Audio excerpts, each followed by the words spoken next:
So my daughter reports there's an odor in the cabin, a strong acrid electrical odor in the cabin, and the battery warning light was on the instrument panel. I don't get the warning light on the instrument panel when I start the car here, guys, but I'll just show you the preliminaries before I get started on that. It's pretty cold in the garage here. I'm gonna let it warm up for a wee bit. And I apologize in advance here, guys. You can see the autofocus on my camera is wigging out, and there's nothing I can do about it. So this phone is toast. I apologize for the piss poor quality of the video, but I think you'll get some value out of it.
Anyway, the car is at idle here.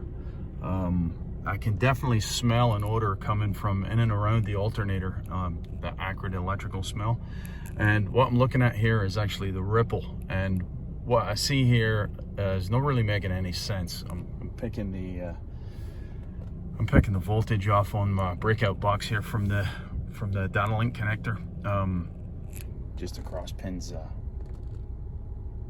16 basically, and ground. You know, can you see this ripple? I know it's difficult to see. I'm sorry about the camera, guys. There's no great deal I can do about it. The camera's Tango uniform here. But I think you get the idea. That's not really making any sense at all. And at idle here, I don't think the alternator has any output at all. So let me raise the RPM. You can't see the attack, but you can probably hear the engine in the background. And watch, the ripple frequency kind of normalizes. You see that? That's closer to a normal ripple. Let's get a wee bit more time on the screen here. It's maybe too much. There, that's probably the best time base. So that looks pretty normal, meaning I think all the phases on the stator are contributing. The diode looks okay to me, but the issue looks like the voltage regulator. You can see there, no, I've basically got nothing. So let me change the scaling on here. Again, I'm AC coupled here, guys. I'm in millivolts. Again, I apologize about the quality of the video, guys. Is this or nothing? So you're gonna have to put up with it. Let me change the scaling here, and I think you'll see that there's probably no output from the alternator at low RPM. As I lift the RPM, the alternator starts putting out. So that's no good. Just a minute. Okay, so here I'm at idle, guys. The autofocus is shot. I just have to kind of manually move the camera until we can see something. So at idle, you can see I'm at 11, system voltage is at 11.3. Let me lift the RPM.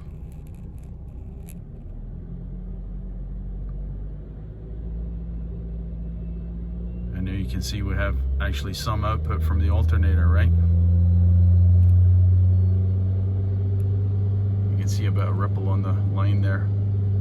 So we have some output from the alternator at higher RPMs, but really nothing at idle.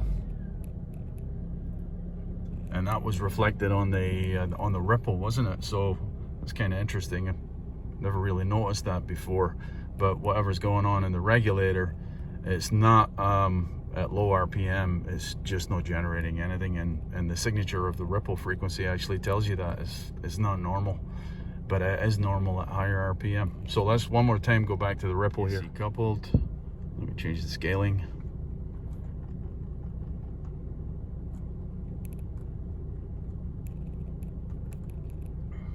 Again, that's the on the on the snap-on, guys. When it comes to the time base and the scaling for the volts, you're looking at the whole screen, not per division, right? So it's a wee bit different than most scopes.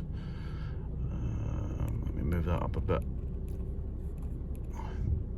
So again, there's the ripple signature at idle. That is not normal. As you can see, there's no it's just completely wrong as far as the signature is concerned. You should see the signature humps, you know. But as I lift the RPM, listen to the soundtrack, you can see now we have a normal ripple, and now, well, again, I'm AC coupled here, but we would have some output, and that's what's actually that is the output, just on a macro scale, if you will, so we can see the ripple, the AC component writing on the DC output from the alternator, and it's just simply not there at lower RPM. So my daughter said there was an odor and the battery light was on. I haven't got the battery light, but I did have the fault code, as you can see. So yeah, I think our issue is the alternator here. So just in the process of you know, getting the bits and pieces out of my way to change the the alternator, guys. Again, I'm not taking the manifold off. I'm gonna go from below, so I need to remove the right hand drive shaft. On the CVT configuration, the right hand drive shaft, because of the exhaust, the downpipe, it's difficult to actually access the CVT, sorry, the drive shaft. And I found this actually works quite well. Just get yourself a gumper of a chisel, put it in the, obviously the applicable size socket, and you know, a long bar, and you can twist it and it will pop the drive shaft. That actually worked quite well.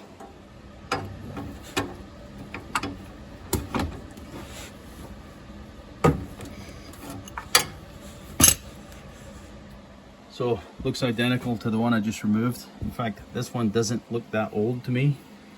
The corrosion on the casting is not as much as I had expected. So yeah, this is not an OEM alternator. I suspect this is an aftermarket. In fact, I'm sure of it. I don't see any Mitsubishi. I'm pretty sure it's Mitsubishi who manufactures the OE Suzuki stuff. I could be wrong about that, but it's a 75 amp alternator.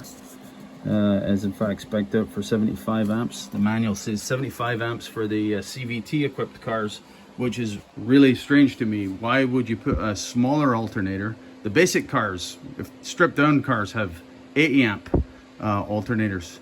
You know, if you have a manual gearbox in a bare bones car, it has 80 amps, but this one has heated seats, you know, electronic stability program,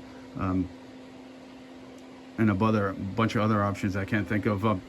Driving lights, for example, that would load up the alternator, but you put a smaller alternator in? That makes no sense to me. If you guys can rationalize that, tell me. And only the CVT equipped cars have the clutch. I think they're bullshit, to be honest. It's something else they fail, but anyway, if you have a CVT car, it's going to come with a clutch. Here's the performance curve. That's why at low RPM you can expect to see a voltage drop. It'll drop below the nominal voltage if you have it really loaded up, because the alternator simply cannot keep up. If you look at the amperage versus its RPM curve at idle, you're not going to get much output. It's that simple. So as per the manual here, guys, the two top bolts should be the same length. You can see in the drawing here, this one's illustrated as longer. That's the one through bolt on the bottom. That's another thing that makes me certain that this has been replaced. These bolts are now in the correct position. This is how I removed them. You can see the long bolt is in the one with the little bracket that I managed not to break the bolt this time because it's already been removed. Same with up on the top side here, there's the usual trail of destruction, you know. There's clamps that are broken, and there was some tie wraps holding this on. And yeah, somebody's done me the favor. See the low pressure, see the pressure switch on the power steering pump there? Somebody's done me the favor of breaking the contact there.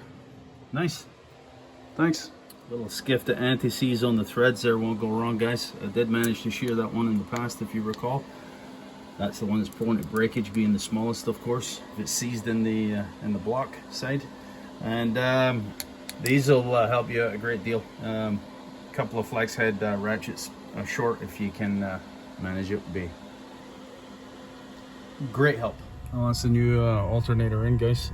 The whine you're actually hearing is from the cooling fan from the Modus. It doesn't like the cold temperatures out here. Yeah, so at idle here, 13.7 volts. We'll load it up in just a second. In fact, I wanted to show you that is in fact at idle there. You see, just the idle speed, right? Let's up the scale here. This is again just the ripple frequency. Let me lift the RPM.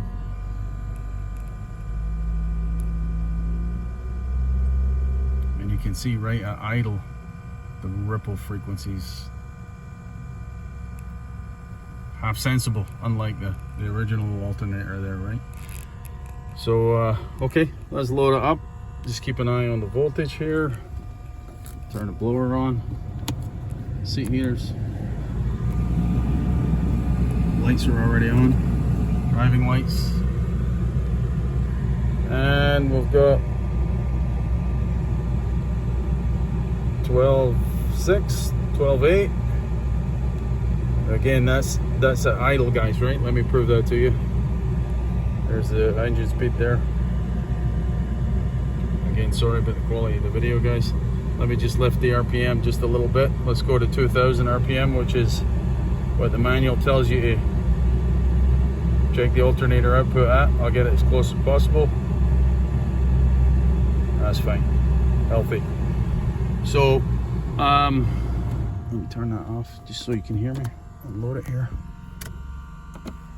I noticed there was, like my silver SX4 when the alternator went, the lights were flickering. There was a flicker in the lights as well, eh? That's one thing. The fan is cut out, thank God. Yeah, that's kind of a telltale on a SX4. If your alternator is going, you'll see a flicker in the lights, you know, the flicker rides on the DC. Yeah, so that's it, guys. Just have you're gonna need to drain the transmission. So no, drain it, but I pulled it somewhere between 2 and 4 liters. I actually drained like 3.5 liters of transmission fluid. So have some replenishment fluid at the ready. If you're going to reuse your fluid, that's entirely up to you. I had some extra. Yeah, so it's not difficult. Again, I'm not going to go over all the details, guys. It's in the previous video that I done the alternator change on the silver SX4, the 2011 6-speed. But yeah, so anyway, these aftermarket alternators, you don't expect them to last too long, right? You know, if you get a couple of years out of them, I guess you're doing okay. Right, that's it, boys. Cheers.